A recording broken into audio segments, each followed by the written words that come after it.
O'rtoqlar, assalomu alaykum. Xudo xolasa biz juda ham chiroyli obyektga kelganmiz. Obyektdagi bu atmosfera ham vobshe boshqacha ekan. Videoni oxirigacha ko'rsanglar, xudo xolasa mana shu 2 etaj obyektimizda nima ishlar olib borilganligi to'g'risida to'liq ma'lumotlar beramiz. Xudo xolasa Navro'zbek akam bilan Navro'zbek akam ishi hozir bir qator ko'rsatiladi. Aka, qalay bo'ldi ish jarayonlar? Yaxshimi? Ish jarayonlar bo'lsa yaxshi bo'ldi. Muammolar bo'lmadimi? Tovarlar bo'yicha muammo bo'lmadimi? Tovarlar chotki bo'ldi. Bo'ldi aka. Hozir bir qator ishingizni ko'rsatib boraman.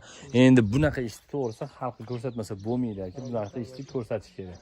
Xo'p, qani o'rtoqlar, bo'lmasam ketdik. Videoni oxirigacha ko'rishingiz tanishmasin, like bosib, podpiska bossangiz. Aka, bu vodoprovodkami? Vodoprovod keladi. Bu boshqa xonadon, alohida. Bitta xonadon bo'ladi, shunga vodoprovodga. Hozir cho'plik poldan keyin steshkaga bu. Mishalkalar, sementlar tayyor ekan. Xudo xolasa mana obyektimizning kirish darvozaxonadan koridorga kirganda o'rtoqlar mana chiroyli qilib cho'plik pol qilingan. Bu yerga alohida bitta kontur yotqizilgan. Kirganda o'ng tomonda o'rtoqlar ko'rishlar mumkin kattagina mehmonxona. Razmeri necha deysiz aka mehmonxonani? Buni eni 4 metr, uzuni 680 metr. Ha, eni 4 metr, uzuni 680. Tokchalarda ham, oynani ham juda kattasini qo'yib, vobshe zo'r ish qildi aka, yorug'ligini qarang. Moshina ishibdi. O'rtoqlar, bitta konturimiz taxminan 60 metr, 3 ta kontur tushgan bu joyga.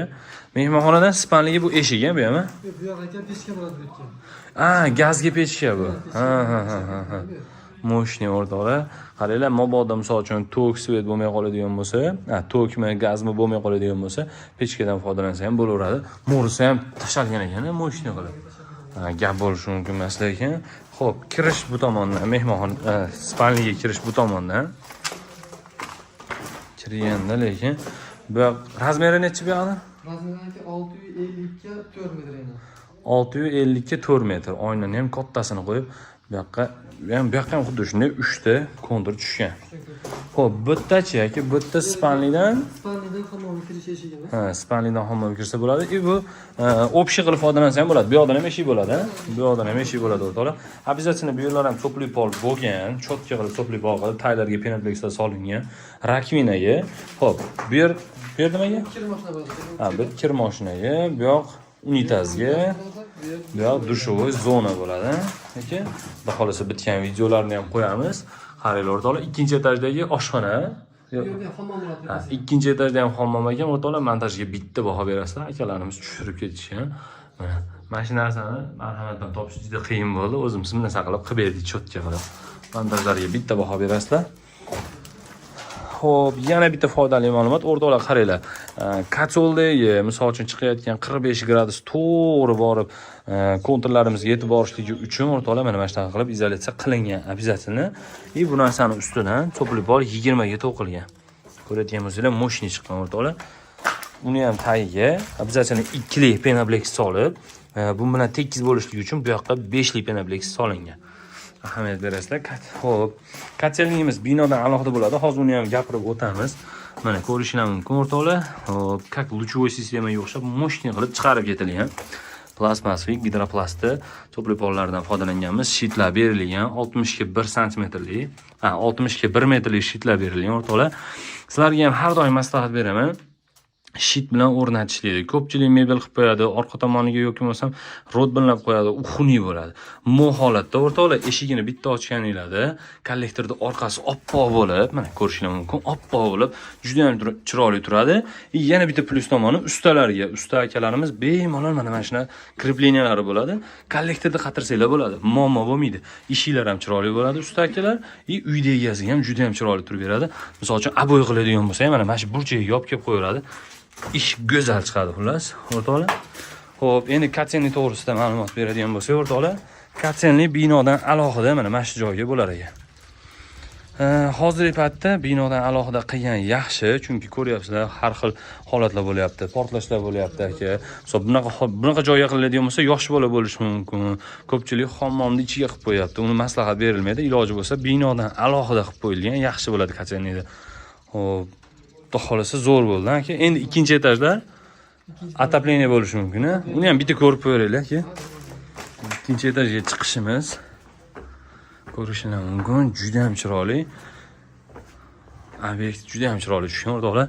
chiqqaninglarda. Xo'p, bu yoq nima aka? Buyoq detskiy bo'ladi ekan. Bu yoq detskiyni ham bitta ko'rib ko'rasizlar. Xudo xolasa bu yoqqa ikkinchi etajda faqat o'rtoqlar отопление bo'ladi, radiator qo'yiladi. Mana mana shu joyga oynani ham juda ham kattasi qo'yilgan ekan. Detskiy xona qilib qo'ysanglar, buni atmosferaga bitta baho berib, aka, u shu zo'r narsa ekan. Bu atmosferaga bitta baho berib berasizlar akalar. Qushlar ovozini eshityapsizlarmi akalar? Вообще zo'r lekin. Hop, endi bu yoq tomon sanuzul bo'lyapti. Bu yerga ham обязательно radiator qo'yiladi. Hozirchalikka rakvina bilan unitazga, dushovoga chiqarib ketilgan traplari. Bu yoqda issiq sovuq suv chiqarilgan. Zo'r chiqibdi aka. Bu koridorimiz kengligini ko'ryapsizlarmi akalar? Bu yoqda mehmonxona bu ham. Mehmonxona, bu yoqda spalni. Spalni ham dushni kattagina, обязательно bitta radiator. Bu yerda pechkani o'rni aytib o'tilgandek. Bu yoqda ham xuddi shunday ikkita radiator qo'yiladi mehmonxonaga. Xudo xolasa kelajakda. Lekin bitta atmosferaga baho bermasanglar bo'lmaydi akalar. Lekin uy juda ham chiroyli tushgan ekan. Gap bo'lishi mumkin emas va eng muhimi menga yoqqan tomoni akalar. Koridordan chiqqanda tapchanga bitta ahamiyat beringlar o'rtoqlar. O'zi tapchan deydimi, nima deydi bu yerda? Terrasa deyin, как tapchan. Va shu zo'r ekan. O'zi akamiz mashinasini orzu qilgan shekilli. Darvozaxonaning ustiga o'rtoqlar shunaqangi chiroyli qilib akamiz kattagina joy qoldirgan. Bu yerda menimcha ikkita xonani bag'ridan ketishgan. Bu terrasa qilib turib, yozgi paytda ota-ona bilan mazza qilib choy ichsanglar bo'ladi o'rtoqlar. Ko'ryapsizlarmi? Endi bu tomonga bitta ahamiyat bermasanglar bo'lmaydi lekin. Mana shunaqangi atmosferani tomosha qilib, ota-ona bilan choy ichish, suhbatlashish u вообще boshqa narsa u. Endi bu tomonga ham bitta ahamiyat berib berasizlar o'rtoqlar. Bu o'sha gap bo'lishi mumkin emas. Xudo xolasa, o'rtoqlar, mana yakuniga yetdi mana shu obyektimiz. Отопление sistemalarini ham bir qator qo'yib boriladi. Обязательно qo'yib boriladi отопление sistema montaj jarayonlarini. Lekin Navruzbek akam bitta like bosib qo'yasizlar o'rtoqlar. Ishiga, sifatiga agar xizmatlar bo'ladigan bo'lsa, pastda nomer qoldiraman, bemalol murojaat qilasizlar. Akamiz cho'tka qilib ishlarni bitkazib berishga harakat qiladi. Videoga like bosib, obuna bo'lishni unutmang.